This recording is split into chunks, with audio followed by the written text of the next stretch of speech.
हरिः ओं वक्रतुण्ड महाकाय सूर्यकोटि समप्रभ निर्विघ्नं कुरु मे देव सर्वकार्येषु सर्वदा। प्रिय दर्शकों नमस्कार, जय श्री कृष्णा। मैं पंडित पीयूष कांत शर्मा ज्योतिषाचार्य आज के वीडियो में आपका हार्दिक स्वागत करता हूँ। आज के वीडियो में हम प्रसिद्ध गायक मोहम्मद रफ़ी जी की कुंडली के बारे में विस्तार से चर्चा करेंगे और ये बताना चाहूँगा कि उनकी कुंडली में ऐसे कौन से ग्रह योग हैं जिनके कारण ये प्रसिद्ध गायक कलाकार रहे हैं। तो चलिए शुरू करते हैं। वीडियो को अंत तक देखिए, अच्छा लगे तो लाइक करें और चैनल को सब्सक्राइब करें, ज़्यादा से ज़्यादा लोगों से शेयर करें। चलिए शुरू करते हैं आज के वीडियो को। आज का हमारा टॉपिक है प्रसिद्ध गायक मोहम्मद रफ़ी की कुंडली का अध्ययन। सबसे पहले देखते हैं महत्वपूर्ण भाव कौन कौन से हैं सफल गायक गायिका के लिए। पहला, दूसरा, तीसरा, चौथा, पाँचवा, नौवां, 10वां और 11वां भाव। और इन भावों के स्वामियों का आपस में कोई संबंध हो तो प्रसिद्ध गायक कलाकार या गायिकाएं बनती हैं। और महत्वपूर्ण ग्रह की बात करें तो बुध, बृहस्पति, शुक्र और चंद्रमा। कारण हम पिछले वीडियो में जब लता मंगेशकर जी की कुंडली का अध्ययन किया था उसमें हम बता चुके हैं। तो चलिए शुरू करते हैं कुंडली का अध्ययन करें। सबसे पहले गौर करने वाली बात यह है कि द्वितीय भाव जो कि वाणी का भाव कहलाता है, आध्यात्मिक वाणी का भाव कहलाता है, और तृतीय भाव जो कि लौकिक वाणी या सांसारिक वाणी का भाव कहलाता है। इन दोनों भावों में अधिकांश ग्रह हैं। तो देखिए यहाँ पर द्वितीय भाव में शुक्र और चंद्रमा की युति है यानी वाणी के भाव में, और कम्युनिकेशन यानी वार्तालाप के भाव में या लौकिक वाणी के भाव में यानी तृतीय भाव में तीन ग्रह हैं, सूर्य, गुरु और बृहस्पति। सूर्य, बुध और बृहस्पति ये तीन ग्रह तृतीय भाव में हैं और शुक्र और चंद्रमा द्वितीय भाव में है। दोनों ही वाणी के भाव कहलाते हैं। यानी कि 9 में से 5 ग्रह जो है वाणी के भाव में ही है। पहला प्लस पॉइंट तो ये हो गया इनकी कुंडली में, इसलिए इनकी आवाज़ को इतने अच्छी पहचान मिली, इतने प्रसिद्ध गायक हुए ये, इसलिए हुए। अब बात करते हैं अब आकर्षण का केंद्र कैसे रही इनकी आवाज़, उस पर चर्चा करते हैं। तो देखिए शुक्र को ज्योतिष शास्त्र में आकर्षण का ग्रह माना गया है और शुक्र जो है लग्नेश होकर के द्वितीय भाव में बैठा है और अष्टम भाव का भी स्वामी है ये, और वो वाणी के भाव में बैठा है। यानी इनकी वाणी में आकर्षण बहुत अच्छा था, बहुत आकर्षित वाणी थी। ये वार्तालाप भी करते थे तो भी लोगों को आकर्षित करते थे। और इसके अलावा चंद्रमा जो कि मन का कारक ग्रह है वह भी शुक्र के साथ बैठा है। यानी इनका मन जो है इनकी वाणी के प्रति झुका हुआ था। इनके मन में जो है अपनी आवाज़ को प्रस्तुत करने की, अपनी वाणी को प्रस्तुत करने की प्रबल इच्छा शक्ति थी और ये इतना मधुर बोलते थे और मधुर गायन करते थे, इसलिए इनको इतनी प्रसिद्धि मिली। शुक्र और चंद्रमा की युति के कारण वाणी के भाव में इनकी युति है। और यहाँ तक कि आपको लग रहा होगा कि चंद्रमा नीच का है, तो मैं आपको बता दूं कि चंद्रमा वृश्चिक राशि में केवल 3 अंश तक नीच का होता है। तो चंद्रमा के 3 अंश से ज़्यादा है, इसलिए यहाँ पर नीच का प्रभाव नहीं पड़ा है। और दूसरी बात, अब तृतीय भाव की बात करें तो तृतीय भाव में 3 ग्रहों की युति है, सूर्य, बृहस्पति और बुध। तो बुध को जो है वाणी का कारक ग्रह माना गया है। वाणी का कारक ग्रह वाणी के ही भाव में बैठा है, तो इसलिए इनकी वाणी में मधुरता थी। और गुरु जो कि ज्ञान का कारक ग्रह है, ये बतलाता है कि वाणी को किस प्रकार से प्रस्तुत करना है।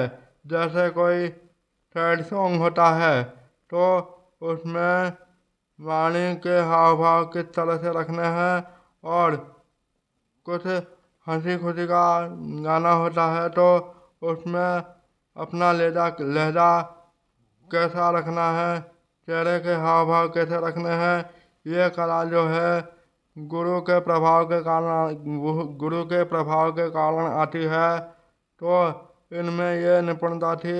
वो दुख भरे गानों को भी इतने अच्छी तरह से प्रस्तुत करते थे कि लोगों को आकर्षित करते थे वो गाने, और मंत्रमुग्ध हो जाते थे उन गानों को सुनकर। और वो गाने पॉपुलर रहे हैं, अत्यधिक प्रसिद्ध रहे हैं। वो इसलिए क्योंकि इनकी कुंडली में बुध और गुरु की युति तृतीय भाव में है। इसलिए गुरु पर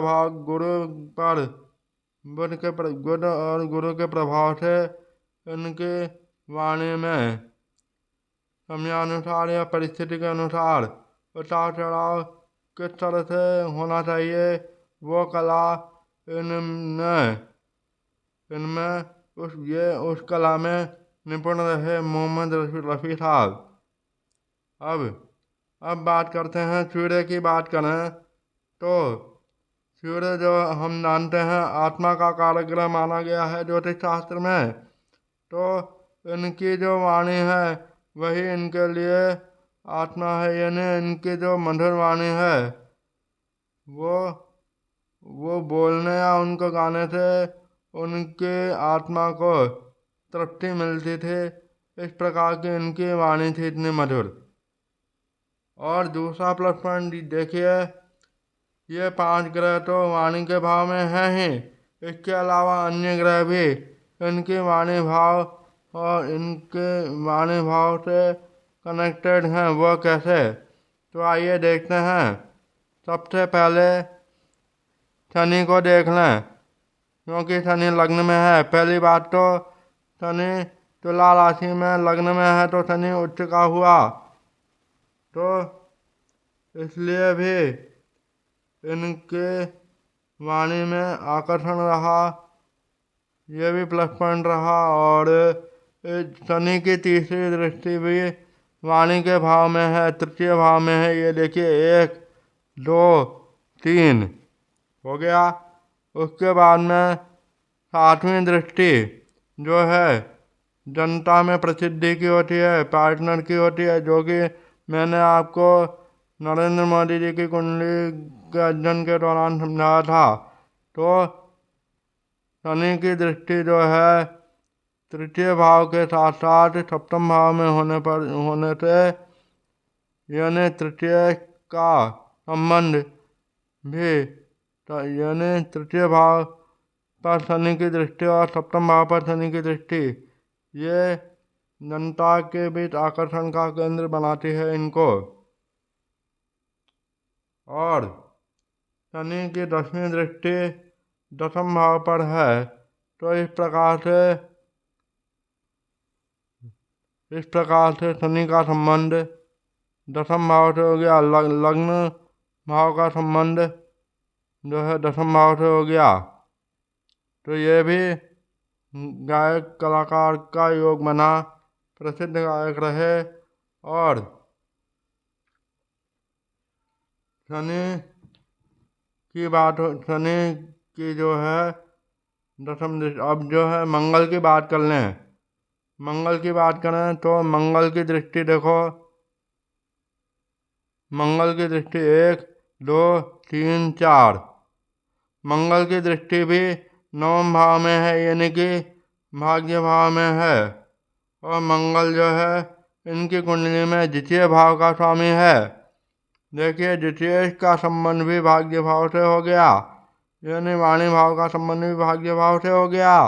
और ये जो 3 ग्रह तृतीय भाव में वाणी के भाव में बैठे हैं, लौकिक वाणी के भाव में, उनका संबंध भी भाग्य भाव से हुआ। यानी इनकी वाणी की लोकप्रियता के कारण ही इनका भाग्योदय हुआ, इनको इतनी प्रसिद्धि मिली। अब वहीं बात करते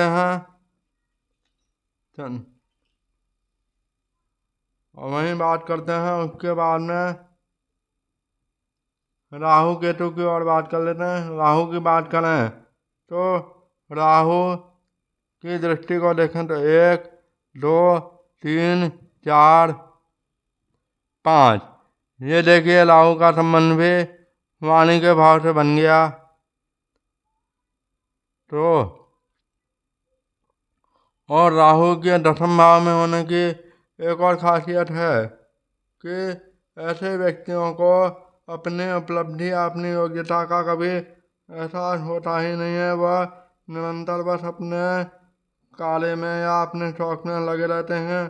शौक में यानी जिस कार्य में वह निपुण है उसमें वह तत्पर रहते हैं। ये इनकी खासियत होती है।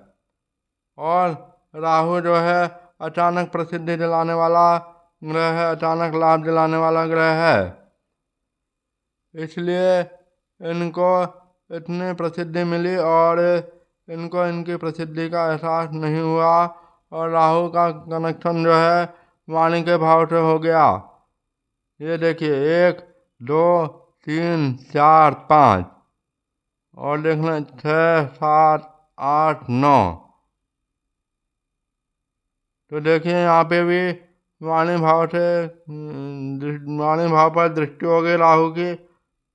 अब केतु की बात कर लें, 1, 2, 3, 4, 5, केतु की दृष्टि भी अष्टम भाव पर है। अष्टम भाव जो है आकस्मिक उपलब्धियों का भाव कहलाता है, आकस्मिक घटने वाली घटनाओं का भाव कहलाता है। और अष्टमेश शुक्र जाकर के द्वितीय भाव में बैठा है, वो भी वाणी का भाव है। तो अब देखिए उसके बाद में केतु की अगली दृष्टि देखें तो 1, 2 सप्तम दृष्टि सप्तम के बाद में 9वीं दृष्टि 12वें भाव पर है। यानी 12वें भाव में भी 6 नंबर की राशि यानी कन्या राशि का स्वामी बुध है। तो इस प्रकार से बुध की राशि से भी संबंध हो गया केतु का। और ये भी एक गायन या गायक कलाकार का योग बना, इसलिए वह प्रसिद्ध गायक रहे हैं। और अब मंगल की बात करें तो मंगल की दृष्टि भी 1, 2, 3, 4 मंगल की चौथी दृष्टि भी भाग्य भाव पर है। यानी अधिकांश ग्रहों की दृष्टि भाग्य भाव में होने और अधिकांश ग्रह वाणी के भाव में होने से इनको इतनी प्रसिद्धि मिली। इनके गाने बहुत प्रसिद्ध हुए और ये फेमस कलाकार रहे। आशा करता हूँ आपको ये बात जानकारी अच्छी लगी होगी। अच्छी लगे तो लाइक करें, चैनल को सब्सक्राइब करें और ज़्यादा से ज़्यादा लोगों से शेयर करें। मिलते हैं अगले वीडियो में किसी नई जानकारी के साथ। तब तक के लिए नमस्कार, जय श्री कृष्णा।